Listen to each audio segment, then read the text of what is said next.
Hernia இருக்குது doctor, நான் வந்து ட்ரீட்மெண்ட் இல்லாமல் அப்சர்வ் பண்ணிக்கலாமா? இது கொஞ்சம் ரிஸ்கியரான இது. நீங்கள் முதல்ல வந்து கண்டிப்பாக ஒரு மருத்துவரை பரிசோதனை செய்துவிட்டு அவருடைய பரிந்துரையின் பேரில் ஒருவேளை வெயிட் பண்ண சொன்னாங்கன்னா வெயிட் பண்ணுங்க. நான் ஏன் அப்படி சொல்கிறேன்னா, சிலருக்கு சில எமர்ஜென்சிஸ் அதனால் ஏற்படும். அது அர்ஜென்ட்டாக அப்புறம் ரஷ் பண்ணி அது ஓப்பன் சர்ஜரியாக பண்ணுறதுக்கு கூட வாய்ப்புகள் அதில் உருவாகலாம். ஸோ அதை அவாய்ட் பண்ணிக்கிறதுக்கு நீங்கள் வந்து கண்டிப்பாக ஒரு மருத்துவரை பரிசோதித்து விட்டு இந்த முடிவை எடுக்க வேண்டும். சரி, அது ஒருவேளை அது வெயிட் பண்ணனா வெயிட் பண்ணலாமா?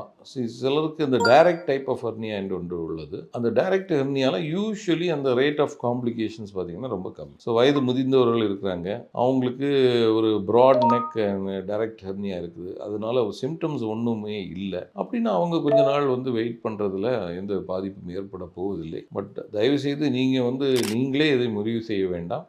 நீங்கள் ஒரு மருத்துவரை அணுகி பரிசோதித்து அவங்க பரிந்துரையின்படி நீங்கள் வந்து ஃபாலோ பண்ணுங்கள்.